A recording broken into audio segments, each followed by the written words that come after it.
Bueno, ¿cuántos moles de cobre podrán producirse si reaccionan 0,75 mol de moléculas de amoníaco con 150 gramos de óxido de cobre 2 con 10% de pureza de acuerdo a la siguiente reacción? Entonces, esta es la reacción.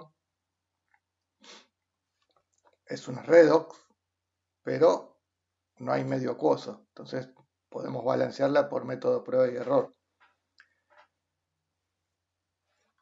Acá tenemos la masa de las 3 moles de óxido de cobre. La masa de amoníaco la expresamos moles.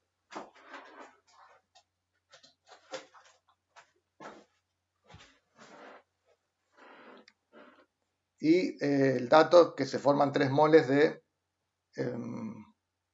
de cobre, porque me pregunta cuántos moles. Por eso voy poniendo de los datos de la ecuación, de los renglones que vimos cómo se lee una ecuación, voy poniendo el que me conviene según lo que me pide el problema. 10% de impureza implica 90% de pureza. Serían ya los datos del problema estos. Tengo 150 gramos impuros y de amoníaco reaccionaron 0,75 mol. Vamos a ver. Entonces, primero tenemos que ver cuál es el reactivo limitante para saber cómo calculo la cantidad de producto que yo obtuve. Entonces, primero, para poder hacer la relación entre los dos reactivos, tengo que despejar cuánto tengo puro en el que tenía impurezas. Entonces, si cada 100 gramos impuros hay 90 gramos puros, en 150 gramos impuros van a haber 135. Entonces, yo sé que 200, eso lo saqué de la ecuación, que 238 gramos de óxido de cobre van a reaccionar con 2 moles de amoníaco. 135, que son los puros que yo tengo, me reaccionan con 1,13, que es mayor a los 0,75 mol de amoníaco que dice el problema que usa. Por lo tanto, no tengo la cantidad de amoníaco necesaria para neutralizar o para reaccionar con esta cantidad de óxido. Por eso el amoníaco es el limitante.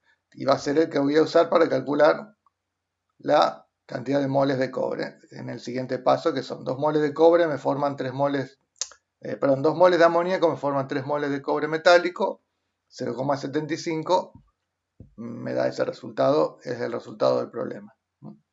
Una pregunta. Sí, Hay que hacer todas esas cuentas previas, porque digamos ya el dato del problema que es 0,75 te dice, te da el indicio de que es menos de lo que necesitas, digamos, de la cantidad estequiométrica, digamos, no sé, ¿por qué te da el indicio? porque en la ecuación necesitas 2 moles para poder llevar a cabo la reacción. 2 Y moles el para dato hacer también te 3. dice, Sí, pero ¿y qué tal si el cobre está en exceso? Y el limitante es este. ¿Cómo sabes vos que directamente tenés que usar este directamente si no comprobás cuál es el que está en exceso? Porque también puede ser que el amoníaco, perdón, sea el exceso. No, yo no me animo a hacerlo a ojo. No te lo recomiendo hacerlo a ojo. ok. O sea, porque lo que hay que, digamos, comparar son los 75 moles con los 150 gramos de óxido de cobre. Si fuesen con 238,5 gramos de óxido de cobre, ahí sí decís directamente, ya está, Sí, claro, pero hay 0,75. 150 gramos No, y que encima son impuros. claro. Entonces, hay un montón de cuentas ahí adentro que uno la puede hacer a ojo, me parece, porque te puedes hacer un error. Aparte que podés hacer un error, en un examen tenés que hacerlas porque te las piden, es parte de la evaluación. Pero suponete que no fuera un examen. Yo tampoco me animo a hacerlo a ojo, porque son cuentas, qué sé yo. Tendría que ser muy rápido mentalmente para sacar esas cuentas. Ok, perfecto.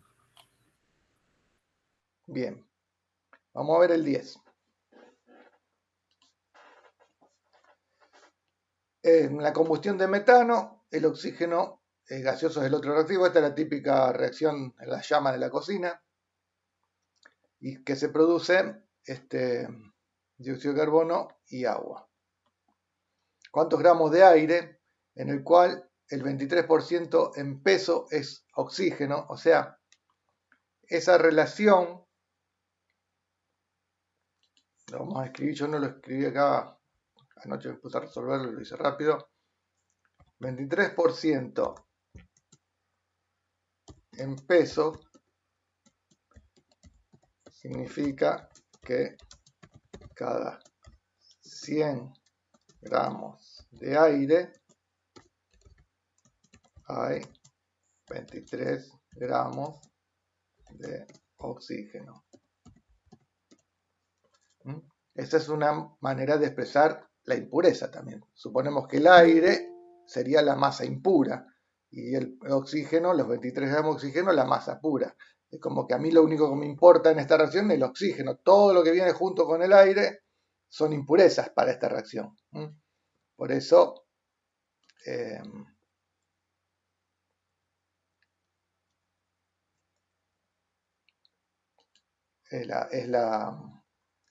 hay que usarlo de esa manera, como si fuera una impureza.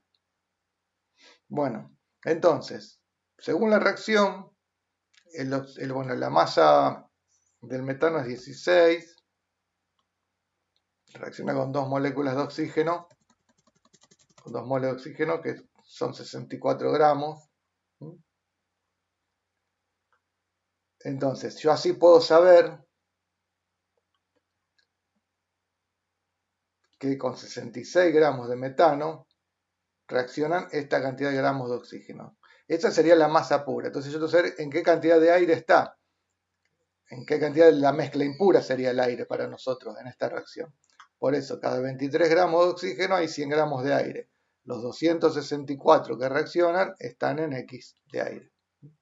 Es una manera de expresar la pureza con un dato así en peso, porcentaje en peso, porque es gramos sobre 100, siempre es gramos cada 100 gramos de lo que lo contiene.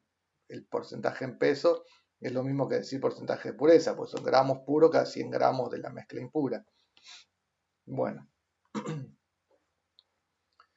vamos a ver el 11. Se hicieron reaccionar 35 gramos de un material de hierro con cantidad suficiente de oxígeno. Si se obtuvieron 0,26 mol de fórmula unidad de óxido de hierro, hay que calcular cuántas moléculas de oxígeno reaccionaron. Este es el primer problema en que nos hace usar la unidad moléculas de todos los que hicimos. ¿Se acuerdan que en todos los renglones de cómo leer un problema habíamos puesto ese renglón? Nunca lo habíamos tenido que usar hasta ahora, creo, que yo me acuerde. Entonces, vamos a poner los datos de la reacción en función de lo que dice el problema. Si 35 gramos de hierro está en gramos, entonces yo pongo el peso atómico, el peso molar de 4 moles de átomos de hierro. En cambio, en el oxígeno pongo cuántas moléculas son, 3 moles. O sea, acá lo que es este número es multiplicar 3 por el número de Avogadro. Y forman 2 moles del óxido. Entonces tengo 35 gramos impuros de hierro y sé que se formaron 0,26 mol de el óxido férrico. Entonces, con esto yo calculo cuántas moléculas de oxígeno reaccionaron, porque cada 2 moles que se forman es porque reaccionaron 1,8 por día a las 24 moléculas. Si se formaron 0,26, X. Y en la parte B vamos a ver cuánto hierro. Entonces, cada 2 moles que se forman reaccionan 223,4. Con 0,26 reaccionaron 29,04, que sería la masa pura. Entonces acá vamos a sacar la masa impura. Vamos a subir esto para que quede todo en la misma hoja. Entonces, 35 gramos de hierro impuros contienen 29 gramos de, acá redondeé, de 29,04 a 29. Entonces, en 100 gramos impuros, porque yo quiero saber cuántos puros hay en 100 para expresar el porcentaje de pureza. Ven que estamos siempre sobre el mismo. ¿Se acuerdan los que les dije ayer? Son 3 números y yo necesito 2 para saber el tercero. Entonces, yo acá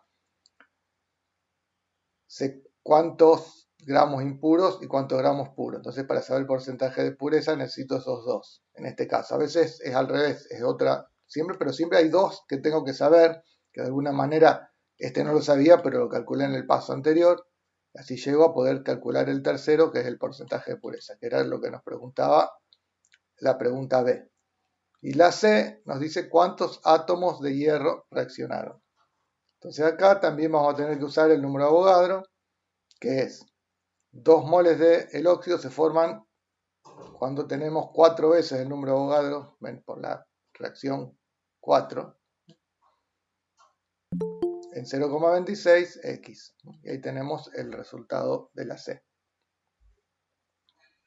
Ahora vamos a ver el 12. El carbonato de sodio reacciona con hidróxido de calcio para producir hidróxido de sodio y carbonato de calcio. ¿Cuántos gramos de carbonato de sodio se requieren para formar 300 gramos de hidróxido de sodio? Vamos con esa primero. Acá tenemos la reacción, siempre las unidades todas, casi todas en gramos, porque los datos o las preguntas están en gramos, excepto la del carbonato que en alguna de las otras viene que pregunta en mol. ¿Cuántos gramos de carbonato de sodio para formar 300 gramos de hidróxido? Entonces, para formar 80 gramos de hidróxido necesito 106, por lo tanto, para formar 300 necesito esa cantidad de hidróxido. Después, para formar 80, con 80 gramos de hidróxido, cuando se forman, porque son los dos productos, vamos a usar así, leerlo así. Cuando se forman 80 gramos de hidróxido, se forma un mol de carbonato de calcio. Cuando se forman 300, X de carbonato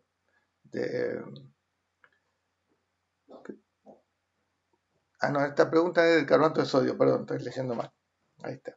O de calcio. A ver, la B que dice de calcio.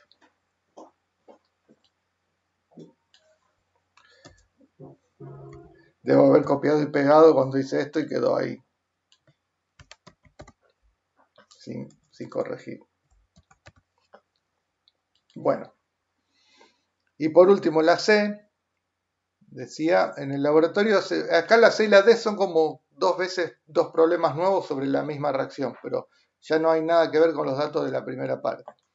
En el laboratorio se dispone 25 gramos de un material rico en carbonato de sodio, cuyo título es 0,98. Ahí aparece el título. Sería pureza 98%, exactamente el mismo concepto. Si se hace reaccionar con cantidad suficiente de hidróxido de calcio, calcular cuántas fórmulas unidad de hidróxido de sodio pueden obtenerse. Se hace reaccionar con cantidad suficiente, es decir que se calcula la cantidad justa para que el hidróxido de calcio me reaccione con el carbonato. No dice cuánto, pero dice la cantidad que haga falta. Entonces, ahí está la reacción de nuevo porque cambiaron los valores del problema. Entonces, vamos a sacar primero la masa pura en función del título. Ven, en un gramo impuro hay 0,98 puros. En 25, que es la mezcla impura que dice que yo tengo esa masa pura. Y después, en función de la reacción, vamos a calcular la cantidad de fórmulas unidad, que sería como decir moléculas. ¿Ven? Acá este dato acá está mal, está puesto en gramos, no sé por qué lo habré hecho sin pensar. Acá tendría que ir 2 por el número de Avogadro de fórmulas unidad. Entonces, en 106 se forman esa cantidad de fórmulas unidad, que sería 2 veces el número de Avogadro, con 24,5x. Ahí tenemos la respuesta C. Y en la D, ¿cuántos gramos de un material rico en carbonato de sodio, con una pureza del 85%, deben pesarse para reaccionar completamente con 7,4 gramos de hidróxido de calcio? Siempre que nos preguntan el material es la masa impura siempre. Acuérdense como una regla para saber qué tienen que buscar cuando aparece ese tipo de preguntas. Entonces, esta es la relación entre los dos reactivos con sus respectivos masas molares. Yo sé que cada 74 gramos de hidróxido reacciona con 106 de carbonato. Por lo tanto, 7,4 van a reaccionar con 10,6. Esa es la masa pura. Esa masa pura sería el 85% de la masa impura. Yo tengo que calcular cuánto es el 100%. Entonces, 85 gramos puros están en 100 gramos impuros, 10,6 van a estar en 12,7. Aprovecho para mostrarles una manera de escribir esta regla de 3 que es el mismo número, pero que no está bien conceptualmente. Sería... No entendí la última cuenta que hiciste. Esta. Sí. Yo estoy calculando cuánto es el total de masa impura. Yo sé que hay 85 puros, hay cada 100 impuros, o sea, la mezcla impura. Y yo los 10,6 que calculé que son los puros que reaccionaron, o sea, si yo quiero tener, cuando voy a hacer esta reacción, yo tengo que poner 10,6 gramos de carbonato de sodio para que reaccione completamente, que no me sobre nada de hidróxido. Claro, pues es suficiente. Entonces, si yo tengo que pesar 12,47, así sé que ahí adentro vienen los 10,6. ¿Está claro? Eso sería la manera de pensarlo. ¿Todos lo vieron así? Pregunten ahora o callen para siempre. Bueno, hay una manera de hacer este cálculo último que no está bien, que se corrige, se bajan puntos por eso, porque conceptualmente no está bien, que si bien es la misma cuenta, no va así. Sería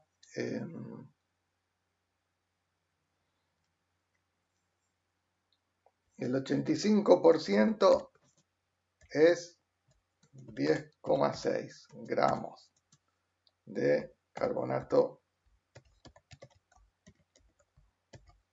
de sodio. El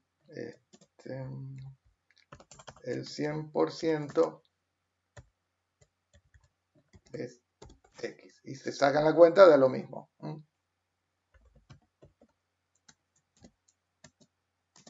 Entonces, si ustedes hacen en un examen esta cuenta así, poniendo porcentajes así, se baja una parte del valor del ejercicio. Porque siempre cuando hablamos de pureza e impureza hay que relacionar gramos puros y gramos impuros. Armamos la regla de 3 según la necesitemos. Pero no así con los porcentajes. Acuérdense de esto, ¿sí?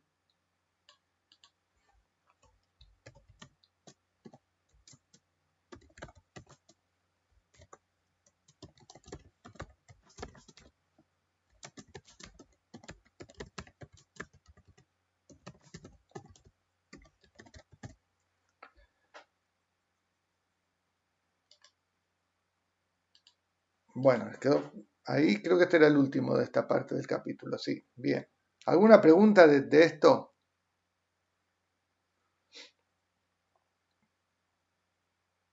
Bueno, vamos a ver entonces ahora el tema de composición centesimal y fórmula empírica y fórmula molecular.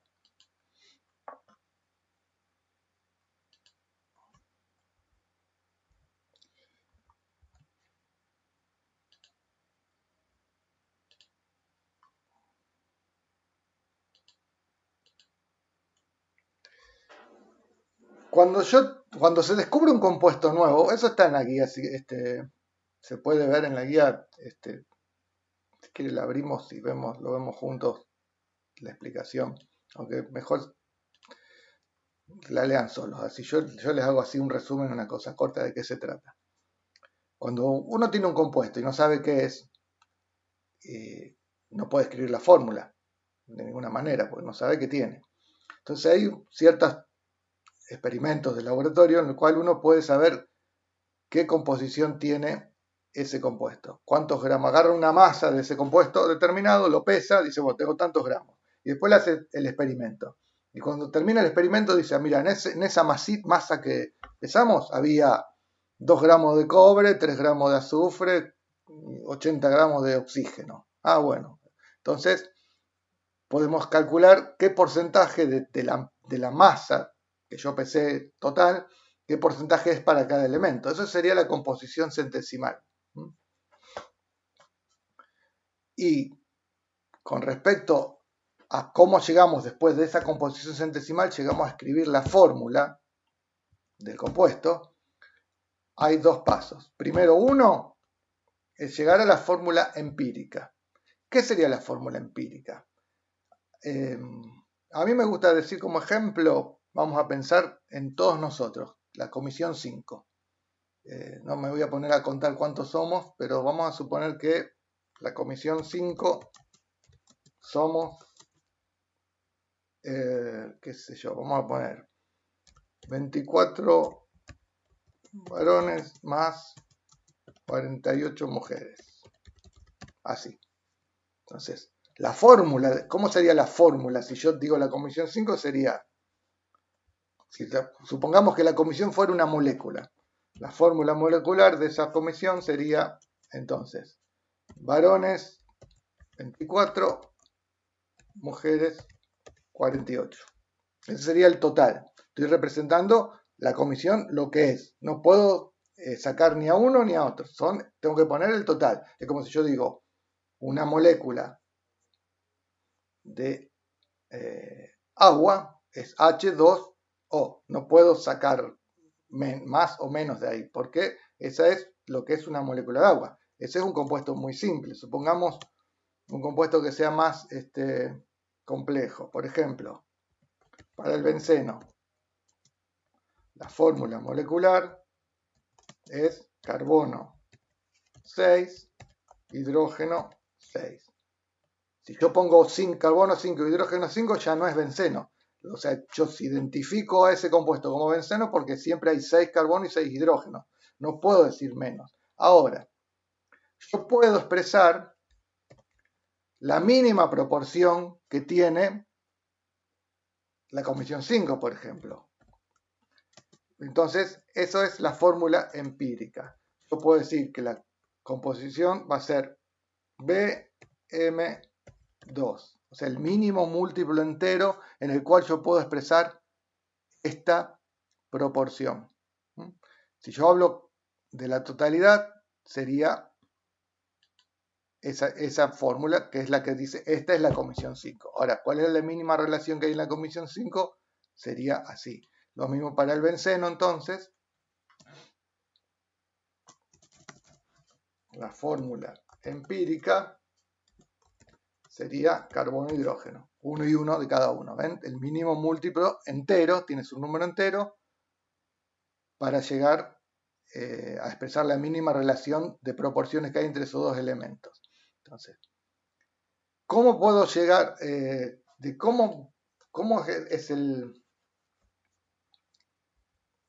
¿Cómo sería el mecanismo? ¿Cómo serían los pasos para llegar a la fórmula molecular o a la fórmula empírica? Bueno, otra vez tenemos varios números los que podemos relacionar. Nosotros tenemos la composición centesimal de un compuesto, que es lo que le dije antes, qué porcentaje de cada elemento lo forman según la masa. Vamos a tener también la masa molar, que eso se determina con otro experimento distinto al que se usa para determinar la composición centesimal, ¿sí? Y después voy a tener la fórmula empírica y voy a tener un factor, que es un número, con el cual voy a llegar a la fórmula molecular. En el caso del benceno, por ejemplo, sabemos que la fórmula molecular es igual a la fórmula empírica por el factor. Entonces, el factor va a ser 6.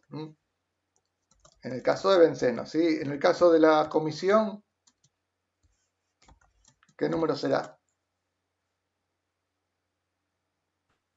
2. No. 24. 24. ¿Ven? Si yo multiplico por 24 esto, me queda 24 en la B, 48 en la M.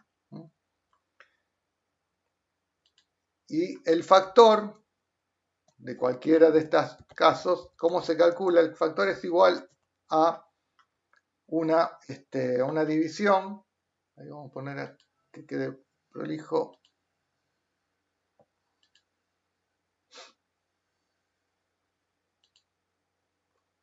El factor es la masa. Profe, ¿a qué cosa multiplicaste por 24? ¿Cómo? ¿Por qué te dio 24? ¿Qué multiplicaste por Porque 24? yo para llegar a convertir este 2 en 48, ¿cómo lo tengo que multiplicar? Por 24. O sea, lo que se multiplican son estos índices por el factor.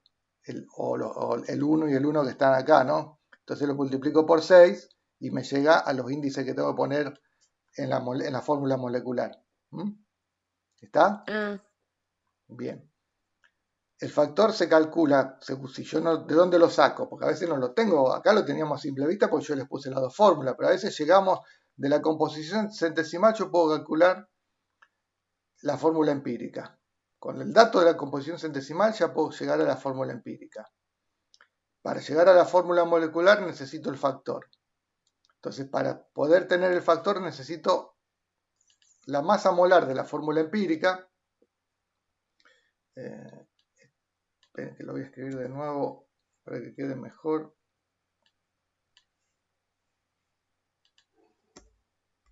Que quede más grande, pues si no, pero...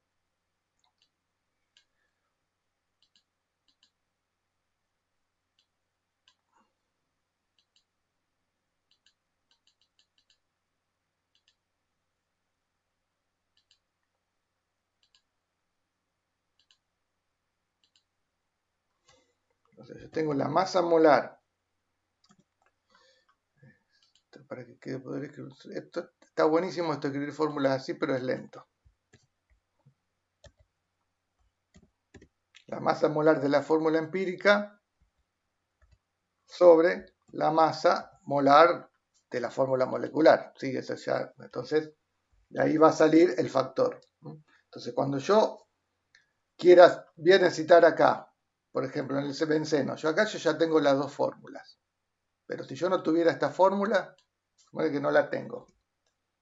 Pero tengo como dato la masa molar, porque se calculó en otro experimento. Entonces, y la fórmula, la masa. ¿Dónde quedó la masa? Si yo tengo la masa de la fórmula empírica, la puedo sacar, porque sumo carbono más hidrógeno sería 13. Y la masa molar me la dio otro experimento, que es 12 por 6. 12 por 6, ¿cuánto da? 72 más 6, ¿no es cierto? 78 sería. Entonces ahí hago la división, me tiene que dar 6, siempre con bastantes redondeos. Entonces ahora vamos a ver los problemas y se van a dar cuenta. Pero entonces yo puedo, con la composición centesimal, yo puedo calcular la fórmula empírica. Con el dato de la masa molar puedo calcular el factor y de ahí llegar a la fórmula molecular. Vamos a ir viendo problemas y lo vamos a ver cómo resolverlos. Bueno, sí. ¿Qué era masa molar? Masa molar lo que pesa la molécula. Ah. La masa de la fórmula molecular, si querés. Si querés acá lo ponemos en esta fórmula lo aclaramos.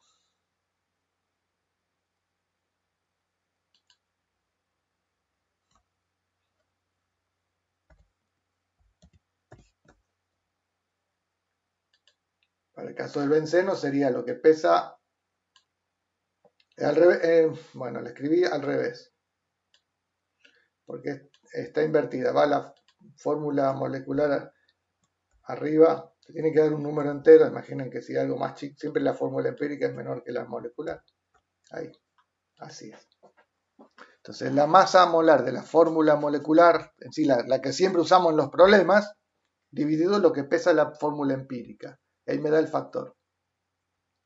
Bueno, vamos al problema, es que así lo van a ver más fácil. El ejercicio 22. Calcular el porcentaje de cobre en cada uno de los siguientes minerales. Entonces, la cuprita, que es cobre, óxido de cobre 1, ¿no?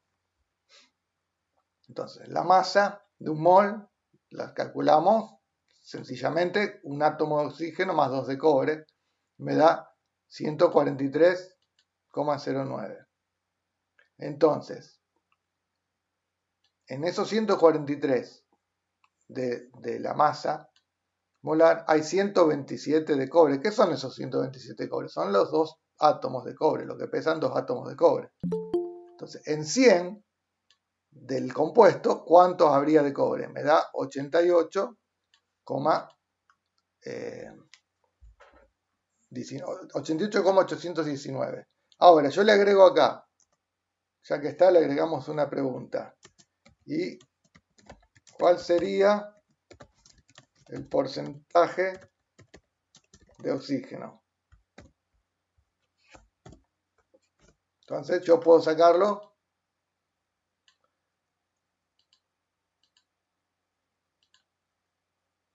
Lo puedo sacar de dos maneras. ¿Alguien se anima a decirme cómo? Una sería hacer lo mismo que hicimos con el cobre, hacerlo con el oxígeno. Entonces repetiríamos esta regla de 3, cambiando los valores del oxígeno.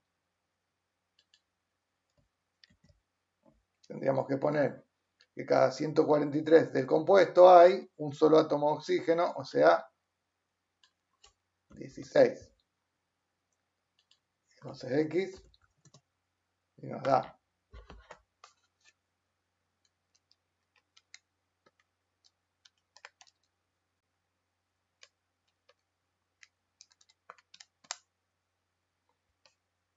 11,181 gramos. ¿Y no se puede hacer 100% menos el porcentaje anterior? ¿O Claro, esa era la otra, muy bien.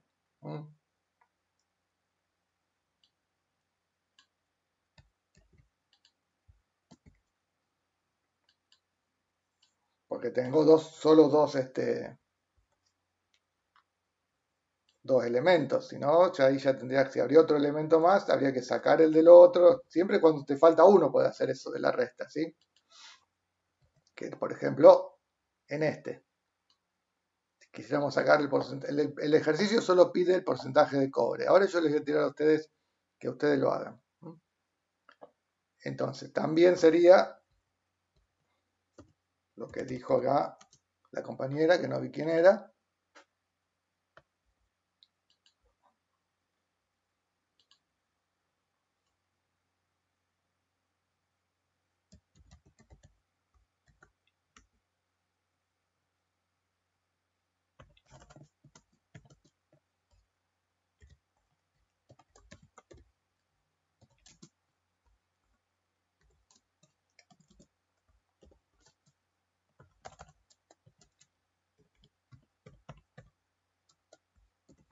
Nos tienen que dar igual o parecido. A veces por los redondeos hay una pequeña diferencia, pero bueno. No sé, en este caso nos da bien porque fuimos redondeando bien todo parecido. ¿Ven? Eso sería. Pero esto se puede hacer siempre. Lo vamos a aclarar acá. Esta forma se puede hacer solo con el último elemento a averiguar. Entonces, por ejemplo, ahora les digo a ustedes, vamos a ver el porcentaje de cobre en la pirita. La masa total es 183,511. Entonces, cada 183,511 hay un átomo de cobre en la fórmula, o sea, hay 63,546 gramos de cobre. En estos ejercicios de fórmula centesimal conviene usar todos los decimales posibles o bastante decimales de las masas para tener valores más reales. Entonces en 100, ahí tengo el porcentaje de cobre. Ahora yo les dejo a ustedes, para que aprovechemos ahora el momento, calculen el porcentaje de hierro y de azufre. ¿Cómo van a hacer? A ver, pónganse, traten de hacerlo.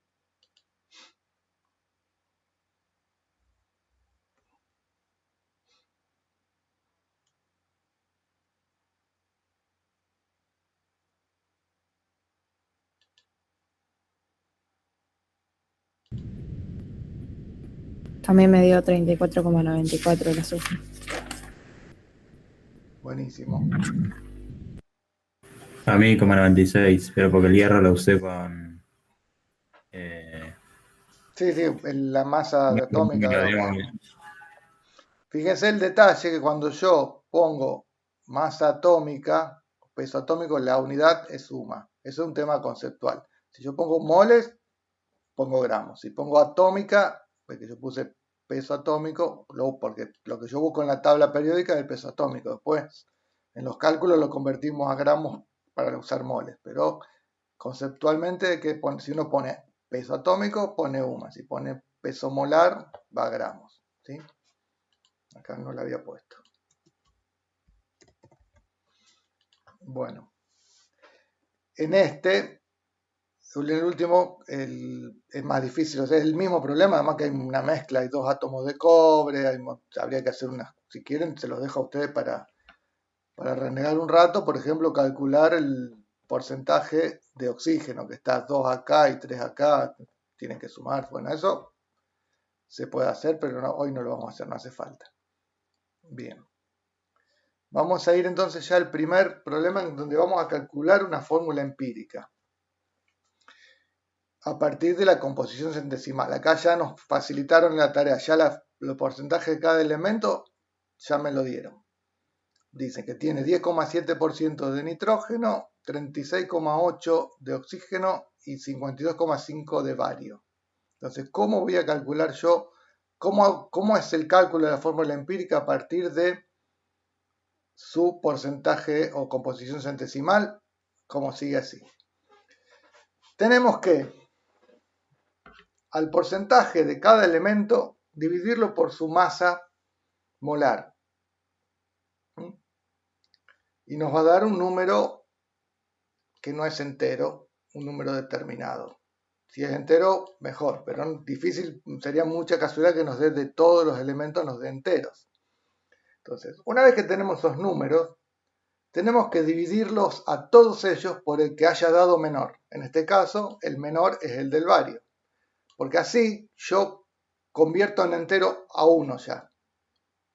Al del bario lo convierto en 1, porque lo divido por sí mismo. ¿Sí? Yo tengo que llegar, acuérdense, tengo que llegar al menor número entero posible. Entonces, y a los otros, al dividirlos por el del bario, me dan números que son muy casi redondeables a entero. ¿Ven? 1,99 es más o menos 2. El otro dividido, 2,3 dividido 0,38 me da aproximadamente 6. Entonces yo acá puedo expresar cuál es la fórmula empírica de ese compuesto. ¿Ven?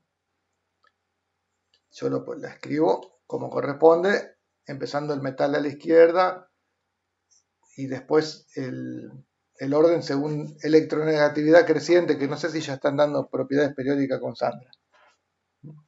Bueno.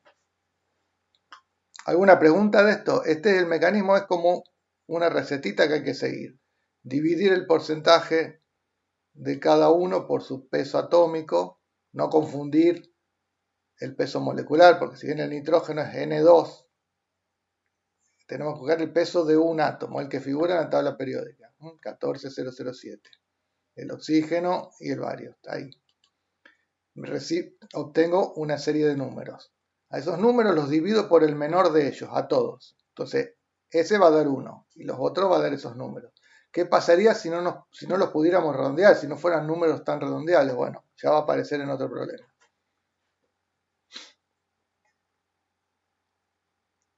Vamos a ver este 24. El ácido acetilsalicílico es el componente del producto farmacéutico conocido como aspirina. O sea, es el nombre químico de la aspirina. El análisis elemental del ácido acetilsalicílico arrojó los siguientes resultados. Tiene un 60% de carbono, 4,48 de hidrógeno y 35,5 de oxígeno. Y nos da el dato de cuánto, o sea, fíjense acá está lo que yo les decía. Hicieron un experimento para saber la composición centesimal. Esa. Y por otro lado, es otro experimento distinto, que es una espectrometría de masa, se llama. Obtuvieron cuánto pesa un mol. Por un lado, saben, con uno de los dos no me sirve. Tengo que tener los dos para poder llegar a la fórmula molecular. Con el que yo tengo la composición centesimal, sí puedo calcular la fórmula empírica, pero no la molecular. Es como si, con el caso de la comisión 5, yo, supóngase que existiera la composición centesimal de las comisiones, no sé cómo cuerno sería, pero yo llego a la fórmula empírica que digo hay 2 chicas por cada varón. Pero la composición molecular, la molécula de la comisión, ¿cómo sería? Me tenés que traer la lista para que yo los cuente a todos, no tengo otra manera. Entonces, con la composición centesimal llego a la fórmula empírica. Necesito la masa molecular para poder calcular el factor y convertir la fórmula empírica en fórmula molecular. Entonces, Una pregunta. sí, ¿En qué caso hay que, o sea, el 0 después de la coma, se pone por alguna regla o algo así en los porcentajes o cuándo es que se aclara? Por ejemplo, en el carbono. ¿en dónde lo viste vos eso? El carbono, que dice 60,0%. Ah, bueno, eso tiene que ver con eso ya lo van a ver ustedes en física. Es cantidad de cifras significativas se llama. Tiene que ver con la precisión con que yo estoy midiendo. Si yo te digo 60,0, quiere decir que puede haber un error en el decimal y no en la unidad. O sea, si yo te dejo 60 sin el coma 0, quiere decir que por ahí puede ser 61, puede ser 62. Porque según el método que hayan usado puede haber un error. En cambio, 60,0 es que 60 es seguro 60 y después en el coma 0 puede estar el error, coma 1, coma 2, coma 3, depende de la precisión del trabajo. Esto tiene que ver con el trabajo experimental, con los aparatos que se usan, etcétera, etcétera. Pero bueno, de ahí viene. Por eso se pone y queda. No es que en los cálculos no nos cambia nada, pero como a veces cuando vayan al laboratorio van a ver, cuando uno tiene que informar algún cierto trabajo en función de los aparatos y el método que usó, son la cantidad decimales que tiene que decir. Entonces, si te dio 60, pero el método dice que hay que poner un decimal, tenés que poner coma 0. Si no lo pones, estás informando mal. Eso es parte de la expresión de los resultados experimentales. Bueno. Entonces, vamos a lo que dijimos antes. Tenemos la composición centesimal, vamos a llegar a la fórmula empírica. Entonces, a cada uno, su porcentaje se divide por su peso atómico. Y nos da unos números así raros. Los dividimos a todos por el menor de ellos, que sería en este caso 2,2189. Entonces, ya lo convertí en 1, pero a estos no son tan redondeables. Ya no puedo, antes era 0,99 y lo redondeé acá arriba, ¿se acuerdan? Antes era 0,99 y lo redondeo a 2, es aceptable, digamos, ese redondeo, o 6,01 lo redondeo a 6. Ahora acá, 2,25 ya no lo puedo redondear a 2 o a 3, ya estoy más lejos, digamos, del redondeo. Entonces, ¿qué se hace? Se empieza a multiplicar por factores comunes, a todos. Entonces, si lo multiplico por 1, a todos son esos números. No me sirve. Si los multiplico por 2, se me convierte en 2,50, peor. Si lo multiplico por 3, se me convierte en 0,75. Me va a dar, o sea, un valor más o menos 0,75. Tampoco me sirve. Cuando lo multiplico por 4, se me redondean aceptablemente para poder, o sea, se me da un valor aceptable para poder redondear. ¿Ven? Cerca de 1,9 o 1,1. Profe, una pregunta. Sí. ¿De dónde saco ese 4? No, ese 4 lo vamos probando, probamos con 1, con 2, con 3 y después con 4. Hasta que me dé un número que yo pueda redondear. Claro, es como por tanteo. Claro, vas usando factores comunes hasta llegar a un número en el cual sea aceptable redondear, un 0,0, un 1,1, 1,9, 1,89. Eso lo vamos viendo según los problemas. Y un poco como Ok, y lo hago con todos. siempre con todos, porque vos acá ya tenés la proporción que hay dentro de la fórmula, entonces no podés cambiar a uno y a otro no. Listo, listo. Entonces, Gracias. ven, llegó a 4, 8 y 9, ahí tengo la fórmula empírica de la aspirina. Entonces, calculo cuánto pesa una molécula empírica, digamos, cuánto pesa la fórmula empírica, no es una molécula, digamos, cuánto pesa y me da ese valor. Y aparte, el peso de la molécula que hicieron por el otro experimento es igual, solamente hay una diferencia de redondeo. Por lo tanto, el factor es 1. Entonces la fórmula molecular va a ser igual a la fórmula empírica. O sea,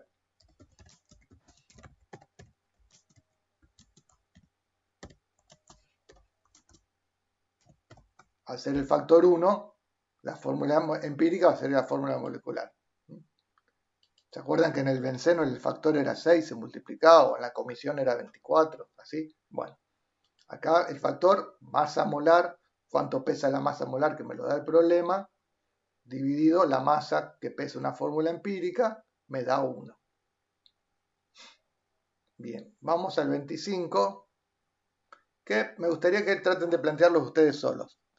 Así, ¿cuál será la fórmula empírica de un compuesto si los análisis cuantitativos sobre 4,28 gramos del mismo indican la presencia de 1,4 gramos de cobre, 0,64 gramos de nitrógeno y 2,2 gramos de oxígeno? Los ayudo en la primera parte. Acá no me está dando los porcentajes. Me está dando cuántos gramos hay en una masa total del compuesto. Yo tengo que calcular, puedo calcular los porcentajes si quiero. Entonces, ¿qué hago? Digo, esto es una cuenta directamente hecha así, pero lo pueden hacer por regla de 3. Si en 4,28 gramos del compuesto hay 1,44 de cobre, en 100 gramos de compuesto X, y les va a dar esto.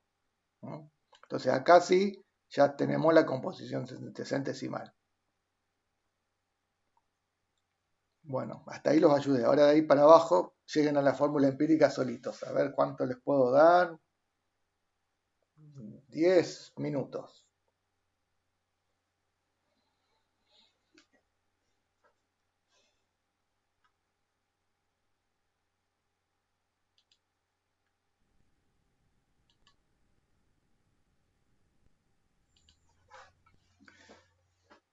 Para la fórmula empírica dividieron cada uno por su masa, peso atómico. El menor es 0,53 y los números que dieron son bastante redondeables, ¿no es cierto? Les dieron así, cobre, nitrógeno 2, oxígeno 6. ¿Llegaron a ese valor? Sí, profe. Sí. Buenísimo. Sí. Buenísimo. Bueno, vamos a ver el siguiente. La composición centesimal, ahora es al revés, ahora tenemos que calcular la composición centesimal directamente sabiendo el peso molecular de un compuesto.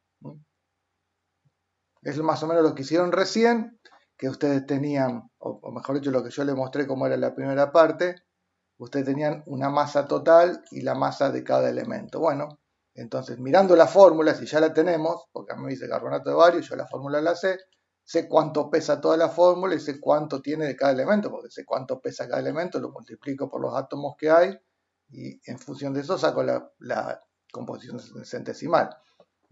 Entonces, la masa total de una molécula o una fórmula unidad, como es una sal, tenemos que decir fórmula unidad, del carbonato de bario es 197,34.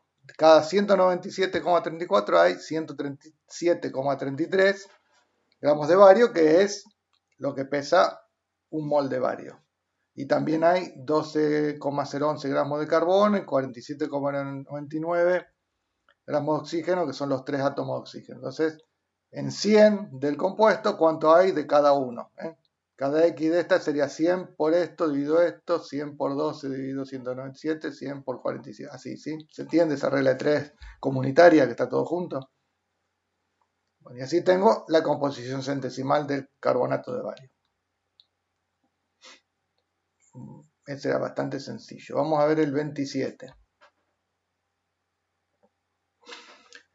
Acá hay un concepto que se llama agua de cristalización. Hay sales que uno las obtiene en el laboratorio y no las puede tener secas. No hay manera, o sea, se puede tener seca, pero es costoso porque hay que después guardarla en una cosa hermética que no tenga filtración de aire de ninguna manera, porque el aire, más acá en esta zona nuestra, siempre tiene humedad, tiene agua, es como una mezcla del aire de todos los gases que vimos antes, que tiene oxígeno, nitrógeno, etcétera, y tiene agua. Por eso vieron que cuando dan el informe del clima nos dicen el porcentaje de humedad. Entonces, esa humedad, estas sales, algunas de estas sales tienen la capacidad de absorberlas. O sea, se meten dentro de sus cristales. Por ejemplo, con la sal de mesa, el cloruro de sodio no absorbe. Que se humedece. Cuando es fina, por ahí se humedece un poco. Pero otras sales la absorben y se pegan de una manera que forman como una especie de enlace. No es un enlace en sí, pero es como si fuera un enlace. Entonces ustedes van a ver que esa sal tiene esa cantidad de agua, que por cada fórmula unidad de esa sal hay una cierta cantidad de moléculas de agua asociada. En este caso, en el cloruro de calcio es 6. El que van a ver ustedes en el laboratorio, el sulfato de cobre, por ejemplo, el sulfato de cobre es blanco, es un polvito blanco, pero cuando lo vamos a buscar al frasco está celeste. ¿Vieron el color de las piletas? Es el típico color del sulfato de cobre. O si van a la farmacia y compran agua de Libur, ese color. Bueno, ese color del sulfato de cobre. ¿Por qué está celeste? Porque al incorporar agua, cuando se hidrata, queda con ese, le cambia el color. Después ya van a ver por qué más adelante. Entonces, en este caso tiene 6 moléculas de agua por cada, digamos, por cada unidad que yo tengo posible. Cuando yo busco, porque cuando yo quiera pesar esto, por ejemplo, yo quiero pesar cloruro de calcio y sé que necesito para una reacción, necesito 100 gramos de cloruro de calcio, voy a tener que pesar pensando que 6 moléculas de agua es como si fueran impurezas, pues las voy a pesar también. Entonces voy a pesar 100 gramos más el agua que sea eso, no sé, habría que hacer el cálculo, ¿se entienden? Como si fuera una impureza en esos casos. Bueno, acá nos pide el porcentaje que tiene de agua en cada molécula de cristalización. Entonces, la masa molar de esta fórmula unidad de cloruro de calcio más 6 de agua son 219 gramos.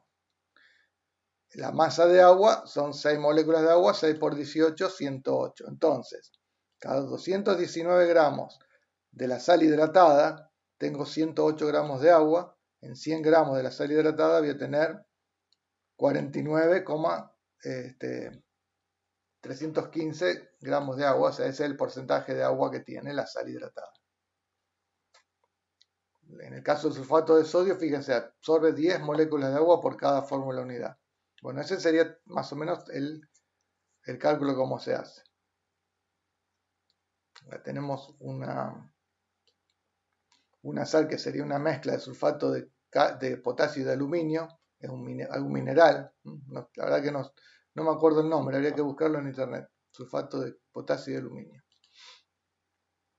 Pero para el problema no me lo preciso el nombre. Yo calculo la masa total de esto y después la masa total, la masa de 12 moléculas de agua, y voy a hacer la relación para saber cuántos gramos de agua hay en cada 100 gramos de esa sal cristalizada. Se llama cristalizada porque supónganse que la obtuvieron en un medio líquido. Entonces la tenemos, se pone en un lugar donde se va a evaporar el agua que está disuelta, hasta que es como si ustedes olvidan en el fuego agua con sal. Bueno, se les va a romper todo, no lo hagan porque no hay recipiente en la casa, no es salvo un recipiente metálico, pues después se les funde. Y lo dejan hervir. El agua se va evaporando, pero la sal no, porque la sal no hierve a 100 grados, hierve a muchos más. Entonces se va el agua hasta que queda la sal seca ahí en el fondo, toda pegada. Con estas sales se hace eso y queda la sal pegada en el fondo, se hace con cuidado, con ciertas previsiones, y enseguida toma aire de la atmósfera y los cristales quedan con esta composición. Por eso se llama cristalizada. Sería la sal hidratada, es la sal cristalizada. Y cristalizada es porque la sal forma cristales. ¿Vieron? La sal gruesa son como cristalitos. Bueno, eso ya lo van a ver con más detalle más adelante. Y bueno, ahí está el último que da 45,55. Vamos a ver el 28, en el cual dice: el análisis elemental de una muestra de bromuro de mercurio, en la que se desconoce el número de oxidación del metal, presenta una composición centesimal de 71,5 de mercurio y 28,5 de bromo. ¿El mercurio qué número de oxidación tiene?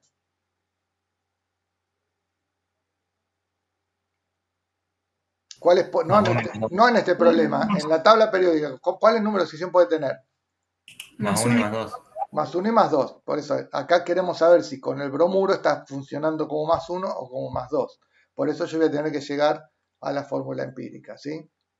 Porque en función de esa relación voy a saber que nunca pueden tener el mismo. Si tienen el mismo número los dos es porque es más 1. Si tienen un factor de 2 es porque es más 2. ¿Verdad? Porque el bromuro siempre es menos 1. El bromo siempre, cuando está en bromuro, es siempre menos 1. Entonces, yo calculando la fórmula empírica puedo saber el número de oxidación. Entonces, lo hacen por el método que ustedes ya saben. El porcentaje dividido la masa me da un número que, casualidad, en los dos da igual. Y tenía que ser así, porque si no, no hubieran sido maneras de que nos dé los dos unos. Si nos podría haber dado igual o uno el doble del otro, porque así son los números del mercurio, o 1 o 2. Entonces, llegamos a la conclusión que el número de oxidación en ese compuesto es bromuro de mercurio 1.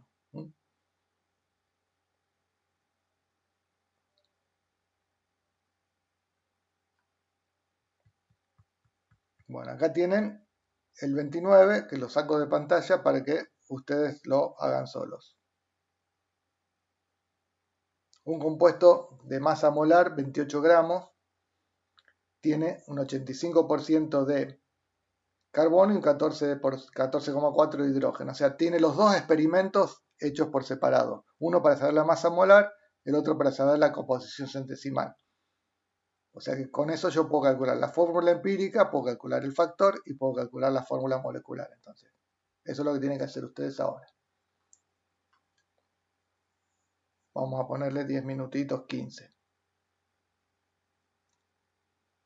10, porque no es tan difícil.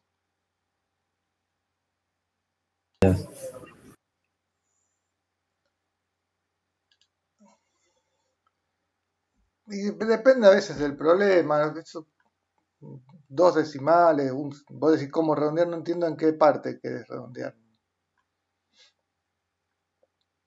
Para después saber por cuánto multiplicarlo. Pero ¿en qué parte del problema? Decime.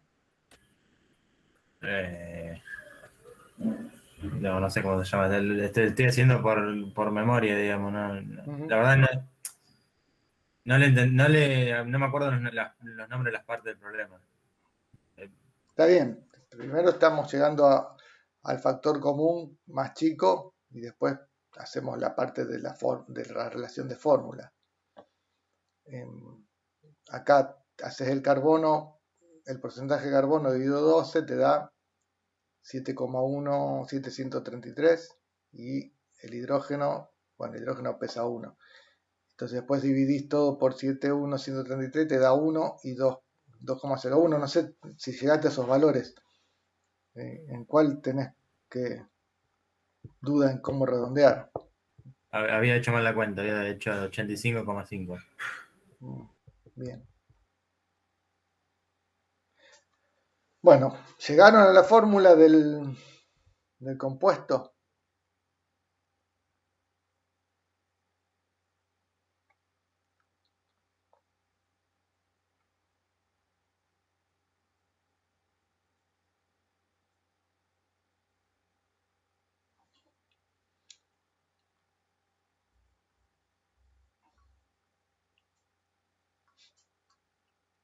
¿No llegaron? ¿No llegaron? ¿No llegaron? Me falta la Estoy molecular justo y proteína. terminando. Bueno, sigan un cachito más, dale, no hay problema.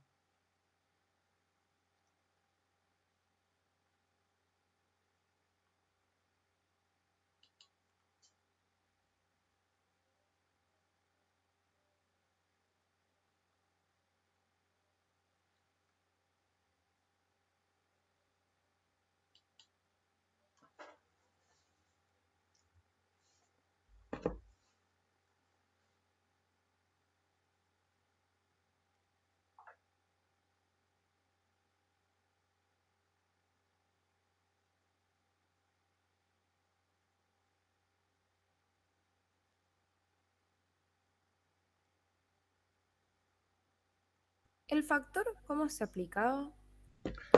Para que El te dé... factor es para multiplicar los subíndices de los elementos en la fórmula empírica para llegar a la fórmula molecular.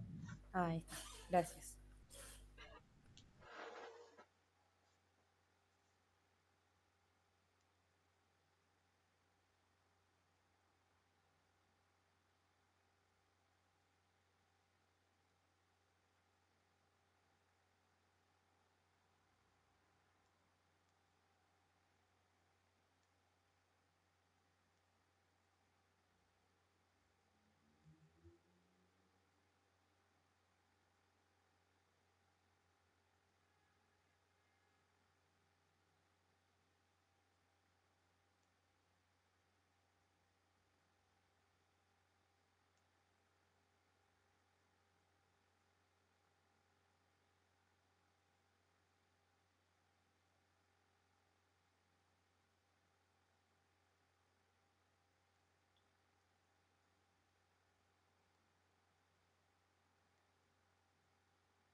Bueno, ahora llegaron todos a las fórmulas.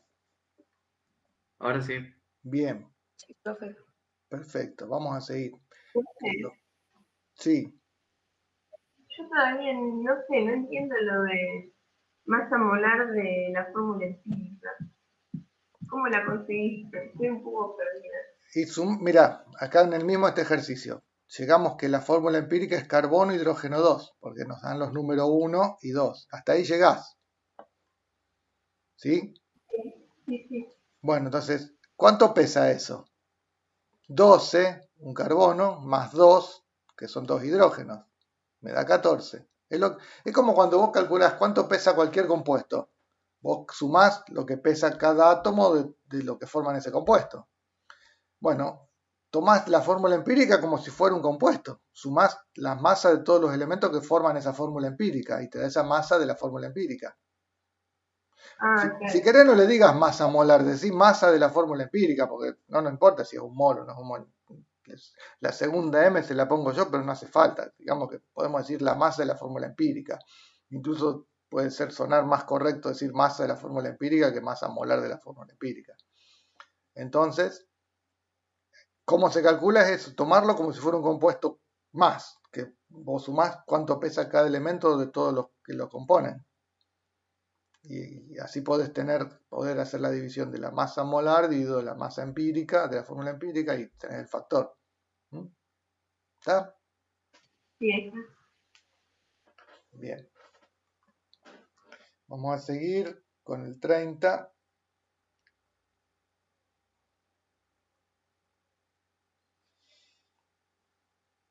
Bueno, acá es otra vez una composición porcentual en la cual, como que hicimos anteriormente, no me acuerdo qué compuesto era. Uno saca el peso, la masa molecular, y a partir de ahí, después según cantidad de átomos que tiene, multiplica, por ejemplo, 21 por 12 me da la cantidad de carbono, son 252.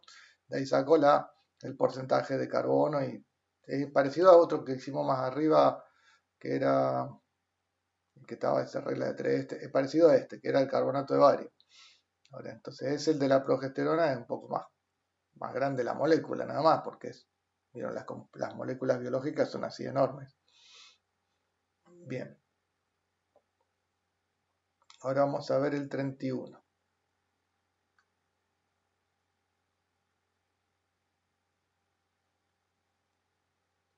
Otro que tienen, en el cual tienen que hacer, tienen la composición centesimal, tienen la masa molecular, o sea, la masa molar. Si hablan de una molécula es UMA, si hablan de mol es gramos, pero es 16 el número. Y de ahí tienen que llegar a la fórmula. Lo mismo que hicieron recién, háganlo ahora con este.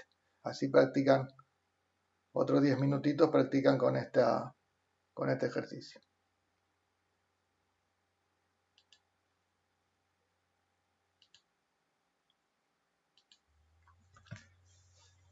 Bueno, ¿llegaron? Este era bastante simple, ¿sí? Bueno, de acá en adelante se empiezan a complicar un poquito más los problemas. Creo que el 32... No, bueno, no es tan complicado, pero lo vamos a ver rápido. Calcular el porcentaje de bromo presente en el bromuro de potasio. Es similar a lo que hicimos antes con la progesterona. O sea, hace la masa molar, en esa masa hay tantos gramos de cuánto pesa un átomo de bromo en 100x. Ahora, ¿cuánto masa de bromo tendría en 250 gramos? Entonces yo puedo usar esta misma relación. En cambio, poner 100 acá, pongo 250 y calculo cuánto bromo hay, porque yo acá calculé cuánto bromo hay en 100, lo puedo hacer en 250 tranquilamente. Bien, vamos al 33, en el cual acá es medio que relata cómo se hace la experiencia para calcular la composición centesimal. Entonces, hay una sustancia orgánica que está constituida por carbono, hidrógeno y oxígeno. Al calentarla con óxido cúprico, el carbono se oxida a dióxido de carbono y el hidrógeno a agua. A partir de 1 gramo de sustancia se obtienen esas masas de dióxido de carbono y de agua. Y el valor de la masa molecular es 90 UMA, que me sirve después, acuérdense, este ya es otra experiencia, hasta acá, hasta el punto del agua, es la experiencia para sacar la composición centesimal. Y a partir de acá es la otra experiencia que para saber el masa molecular, y así yo tengo todos los datos para después sacar la fórmula molecular. Entonces, me dice que la sustancia va a tener esa fórmula. No sabemos cada X de esa qué valor tiene. Entonces, cuando se calienta con óxido de cobre, esa es la reacción que se hace en un aparato especial. En la guía está todo explicado.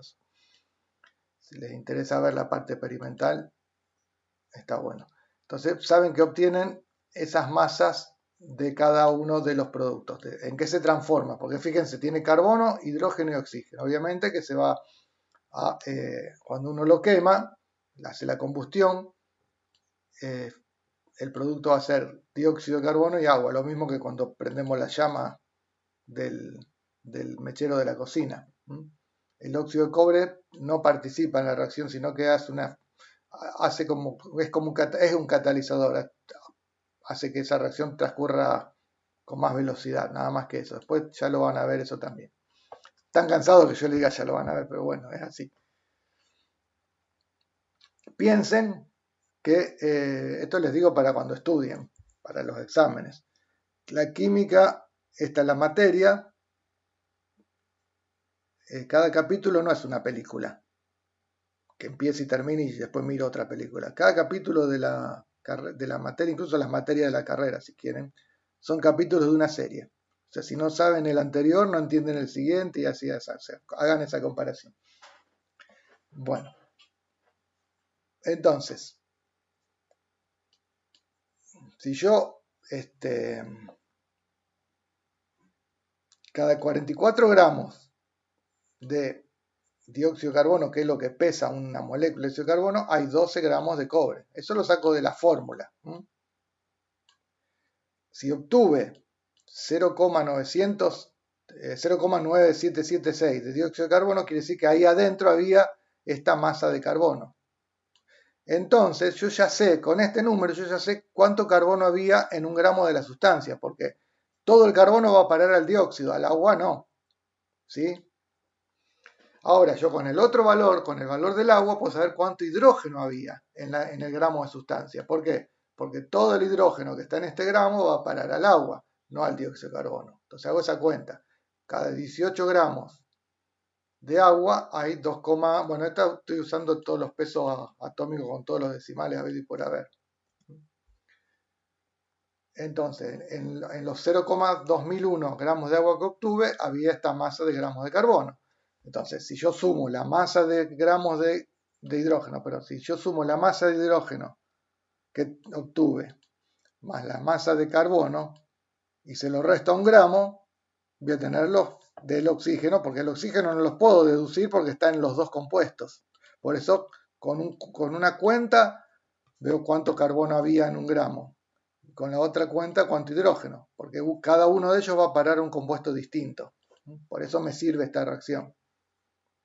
Entonces, a un gramo le resto lo que obtuve de carbono y lo que obtuve de hidrógeno, me da lo que tengo de oxígeno. Entonces, ahora ya tengo en un gramo de sustancia cuánto había de cada uno de los tres compuestos, de los tres elementos, perdón. Entonces, como eso en un gramo, yo lo puedo multiplicado por 100, sería el porcentaje de la composición centesimal. Directamente podría poner acá 26,68, 2, y después dividirlo por el peso atómico, pero total son números factores de lo mismo, directamente los divido por el peso atómico y llego a los números raros para hacer la composición centesimal. Y bueno, los dividimos por el menor y ahí ya llegamos a factores rápidos y con eso podemos tener la fórmula empírica. La masa de la fórmula empírica, esta la fórmula, es 45. Entonces, de ahí sacamos el factor, la masa molecular dividido la masa de la fórmula empírica, les da entonces 2 el factor, ahí llegamos a la fórmula molecular. Lo único más nuevo en este ejercicio fue esto, el deducir cuántos gramos de cada elemento había en un gramo de sustancia según los resultados del experimento. El experimento lo único que podía medir era cuántos gramos de dióxido, cuántos gramos de agua. Como el carbono va a parar todo al dióxido, el hidrógeno va a parar todo al agua, yo puedo usar esos datos para sacar los gramos de cada uno.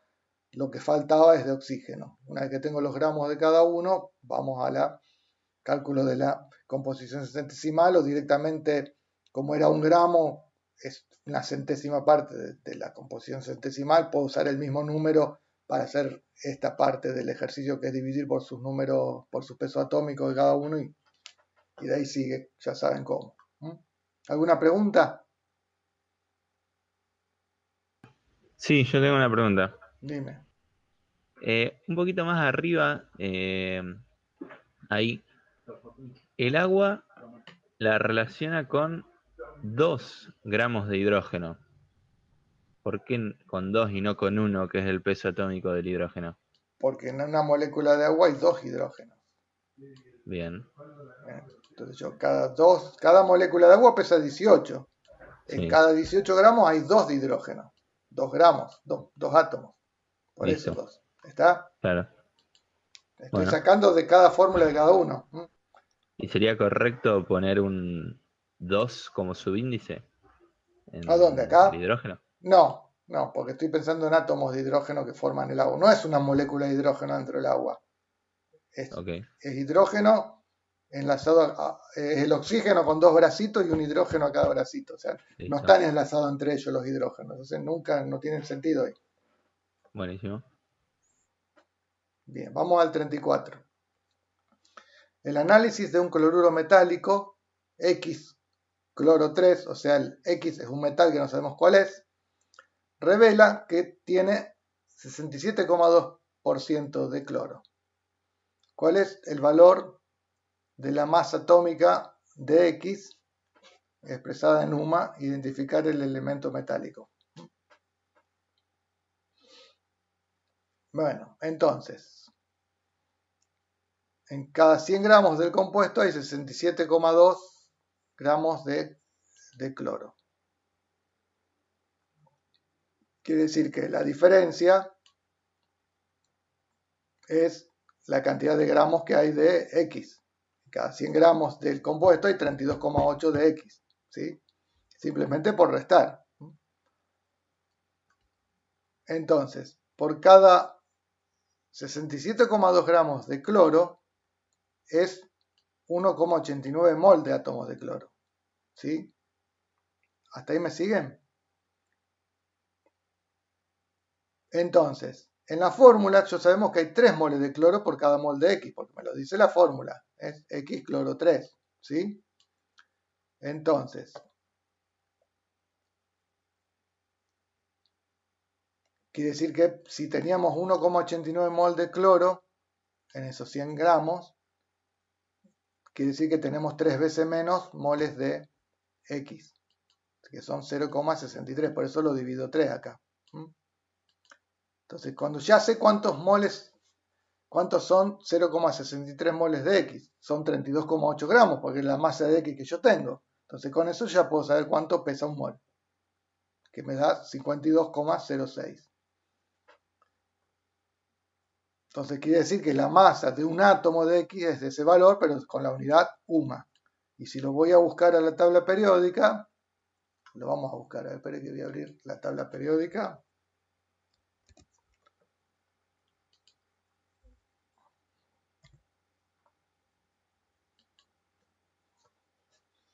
Dijimos que era 52,06 la masa. Entonces, venimos 50,9, 51, bueno, ven, es el cromo.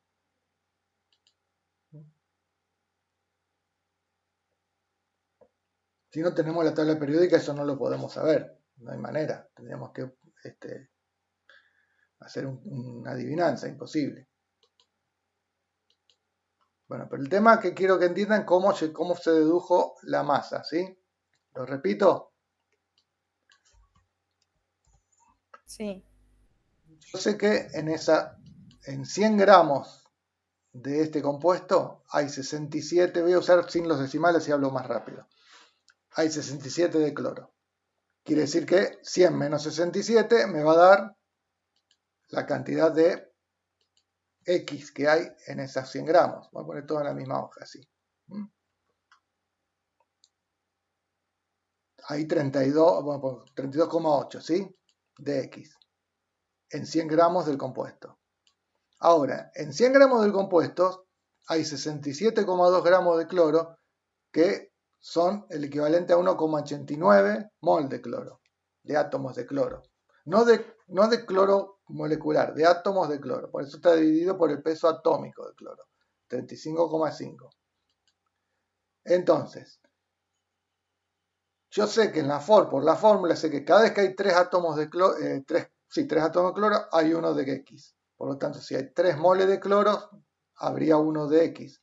Quiere decir que siempre la cantidad de moles de X es la tercera parte de la cantidad de moles de cloro que tengo. Entonces, si yo en 100 gramos tengo 1,89 mol de cloro, tengo la tercera parte de eso de moles de X, que sería 1,89 dividido 3. Me da que son 0,63 moles de X. A la vez, yo sé que esos están en 100 gramos del compuesto, que habíamos dicho que de esos 100 gramos, 67 eran de cloro y 32,8 eran de X. Quiere decir que 0,63 moles de X pesan 32,8 gramos. Entonces ahí puedo hacer la cuenta. Si quieren, como una regla de 3, podemos decir que si 0,63 mol son 32,8 gramos, un mol X. Y me va a dar 52,06 gramos por mol. ¿Está claro? Después lo convierto en UMA para decir cuánto pesa un átomo. Y de ahí lo busco en la tabla periódica y sabemos que es el cromo. ¿Quedó claro? Sí, ahora sí. Es un poquito más rebuscado, pero estamos siempre con los mismos conceptos. Bueno, vamos a ver el 35. El sulfato de aluminio hidratado tiene un 8,20% en peso de aluminio. Calcular cuánto sería X, cuántas moléculas de agua. ¿Se acuerdan que antes vimos compuestos que tenían 5, otro 10, 6? Bueno, ¿qué X qué número entero es? Hay que averiguarlo con esos datos que tenemos acá. Solamente sabemos que cada 100 gramos de compuesto hay 8,2 de aluminio. Que, bueno, lo planteamos como aluminio más 3 porque el aluminio acá está formando un ion, pero en sí la única diferencia entre esto y aluminio son 3 electrones que no pesan nada. La masa de electrones es despreciable. Bueno, yo puedo decir que 8,20 gramos de aluminio son 0,3 mol, porque el peso del aluminio lo sé, o sea, lo puedo haber calculado, ¿sí? Si quieren lo buscan la tabla periódica. El aluminio pesa 27 o 26,982. Entonces, 26,982 es un mol. 8,20 X me da 0,3 mol. Ahora, por la fórmula, yo sé que cada vez que tengo 2 moles de aluminio, tengo 3 moles de sulfato. Del anión sulfato, ¿ven? Tengo 3. Quiere decir que si tengo 0,3 moles en 8,20 gramos de aluminio, son 0,3 moles de aluminio, ahí equivalen a 0,45 mol de sulfato. Entonces ya estoy armando, de a poquito voy armando el rompecabezas. Ya sé cuántos moles de aluminio tengo en 100 gramos, perdón, y cuántos moles de sulfato tengo en 100 gramos. 100 gramos 0,45 mol de sulfato, lo multiplico por la masa que pesa esto, un azufre y 4 oxígenos, me da que son 43,22 gramos. Entonces, si yo tengo 43,22 gramos más 8,20 gramos, es todo lo que pesa esto. ¿Sí? Entonces, si todo lo que pesa eso se lo resto a 100, que es lo que tengo de este compuesto en función de esta información, la diferencia es la cantidad de agua que hay. O sea, los 100 gramos que yo tengo en total es igual a los 8,20 de aluminio, que es lo que me informa el problema. Dice que hay 8,20 gramos de aluminio cada 100 gramos. Los 43,22 de sulfato, que fue lo que yo calculé acá, más la masa de agua, que yo es lo que quiero calcular. Entonces, hago la diferencia, me da que hay 48,58 gramos de agua. Quiere decir que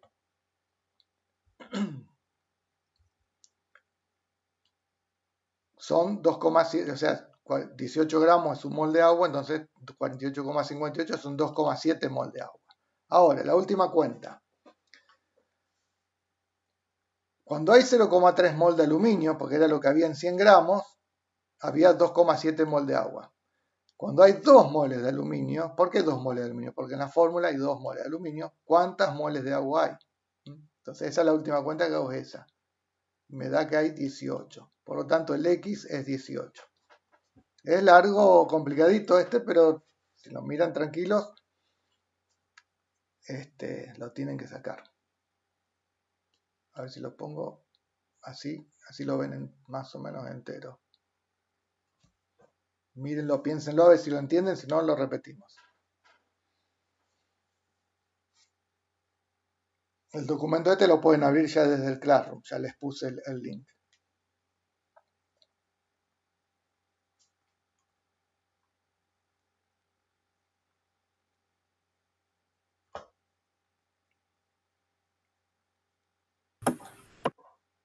Con la masa de aluminio que hay en 100 gramos, yo sé cuántos moles de aluminio son en 100 gramos del compuesto.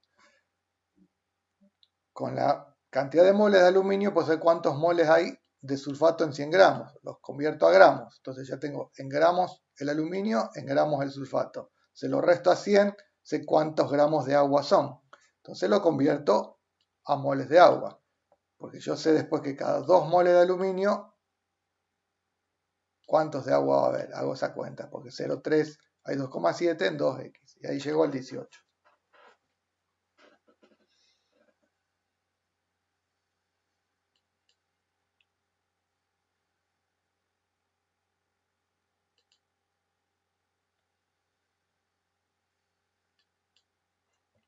¿Está claro?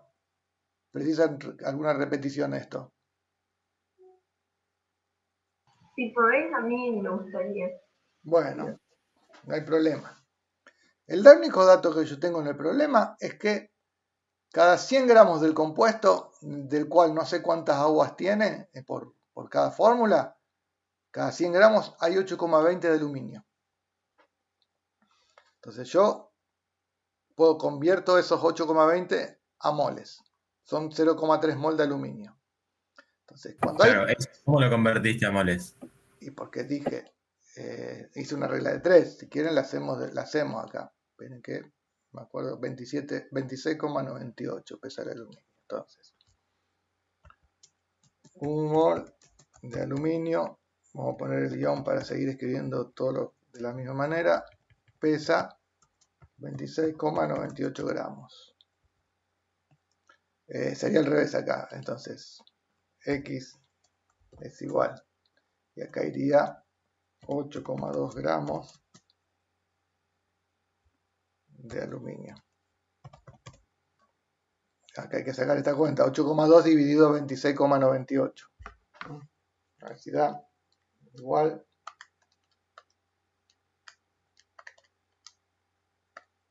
$0,30, bien, sí. Ah, ya entendí. Yo no hice la regla de 3 acá, están calculados así como ya les dije, se pueden hacer los cálculos por dimensiones. Entonces, ¿Son 0,30 moles? 0,30 mol, Ah, sí, de aluminio, moles de átomos de aluminio, o de catión aluminio para ser más preciso. Eso es lo que hay en esos 8,2 gramos. A su vez, esos 8,2 gramos están en 100 del compuesto. Nunca nos olvidemos de eso, porque eso me lo dice esta información. Entonces, por la fórmula, yo sé que cada vez que tengo 2 moles de aluminio, tengo 3 de sulfato. Entonces, cuando yo tengo 0,3 de aluminio, que es lo que calculé recién, quiere decir que tengo 0,45 moles de sulfato. Es una regla de 3, simple. Esos 0,45 moles de sulfato, ¿cuántos gramos son? Bueno, eso también es una regla de 3. Eso es, perdón, sería 1 mol de sulfato, del anión sulfato, son 96 gramos. 0,45 mol de sulfato X. Y bueno, me tiene que dar 43, ¿no? Si no lo hice mal.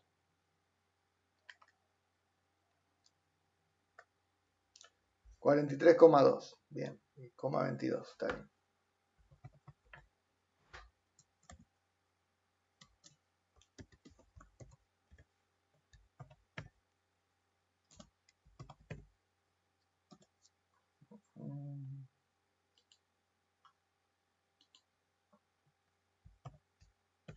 Bien. Entonces ahí ya sé cuántos gramos de sulfato están en los 100 estos, que es el dato de donde yo arranqué. Yo sabía que en 100 había 8,2 gramos de aluminio y con todo lo que hice acá, ahora sé también cuántos gramos tengo de sulfato. Entonces toda esta parte ya sé cuánta masa es. Sé que son 8,2 más 43,22. ¿Sí? Si yo le resto esa masa a 100, voy a saber cuánto es la masa de esto. Pero todavía no sé cuánto es X, sé cuánto es la masa.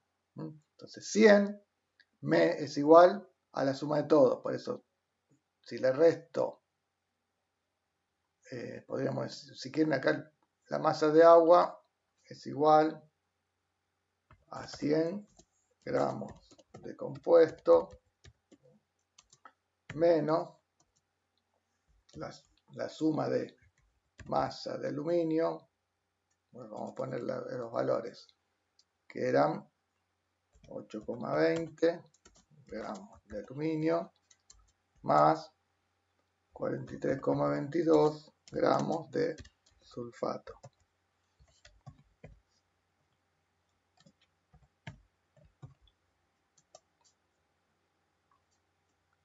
Que me da igual a 48,58 gramos de agua. Eso lo calculo cuántos moles son. Esto si quieren lo hacemos con regla de 3 también.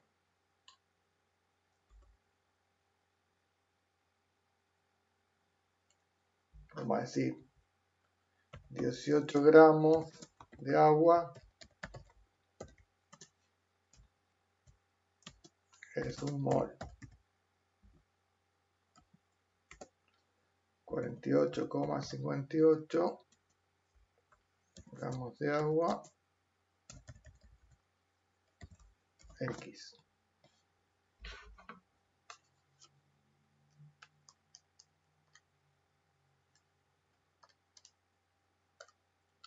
Da 2,7.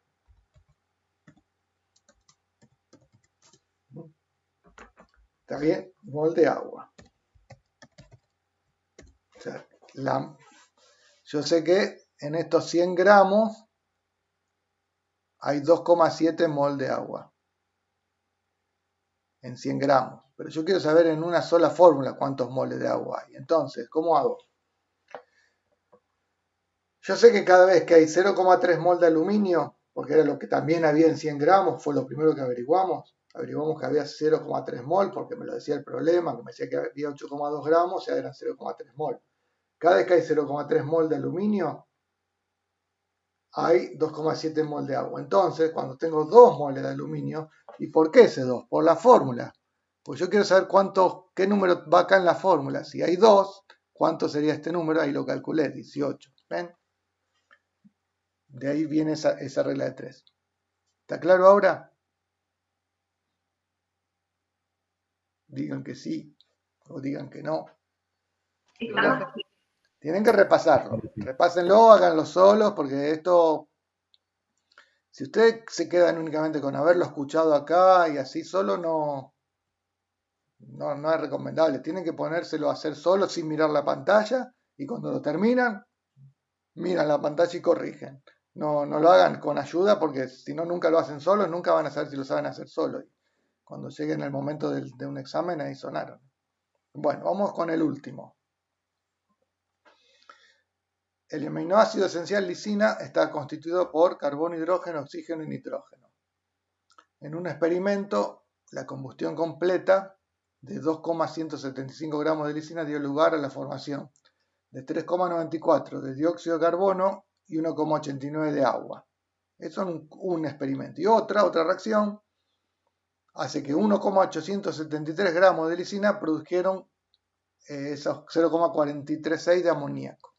Entonces, acá tenemos que hacer lo mismo que en el otro problema, ir viendo en cada compuesto qué elemento puedo saber cuántos gramos tiene para poder armar la fórmula. Antes era más sencillo porque en el otro problema teníamos solamente esto. Con un solo experimento habíamos sacado el carbono y el hidrógeno y después despejamos el oxígeno. En cambio acá también tengo nitrógeno, por eso hacen 2. Entonces, ¿cómo calcular la fórmula empírica? Primero hay que saber que con estos datos yo puedo calcular cuánto carbono y cuánto hidrógeno hay. Porque de estos gramos van a parar, todos los carbonos van a parar acá y todos los hidrógenos van a parar acá. Entonces, cuando yo tengo 44 gramos de carbono, de dióxido, quiere decir que había 12 por la fórmula de carbono. Si obtuve 3,94, había 0,75 gramos de carbono en esta masa de lisina. Ahora acá hago lo mismo para ver el porcentaje de carbono. lo llevo en 2,175, había eso que calculé recién, en 100x. Hago lo mismo con el hidrógeno. ¿Se acuerdan que antes cuando teníamos el carbono y el hidrógeno, después restábamos y ya teníamos el oxígeno? Acá no podemos, ¿por qué? Porque acá el oxígeno es parte de los reactivos. Lo tenemos que sacar después. Entonces ahora vamos a usar la otra experiencia para calcular el nitrógeno. Con esta masa de lisina obtuvieron esta cantidad de amoníaco. Entonces hacemos el mismo cálculo con los valores de estos compuestos.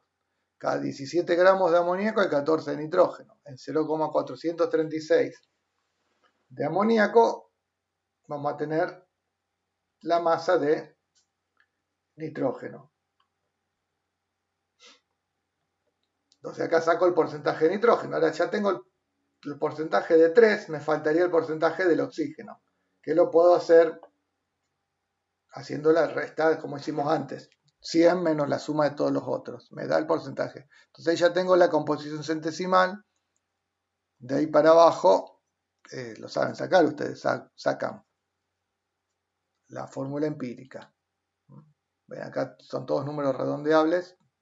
Directamente esa es la fórmula empírica. Después, como me da la masa molar como un dato, voy a hacer el peso de la fórmula empírica es 73, la masa molar 150 y saqué el factor que es 2, redondeo a 2, entonces ahí tengo la fórmula molecular.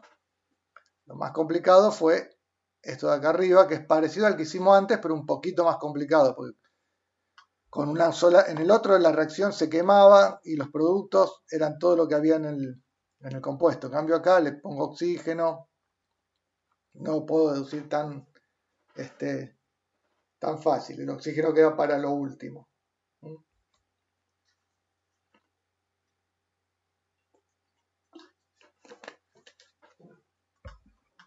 ¿Alguna pregunta de este? No. Fue como un rejunte de todo el resto. Es un rejunte de todo el resto, sí. El último es el más complicado, ¿vieron? Creo que no hay más problema en esta guía, no.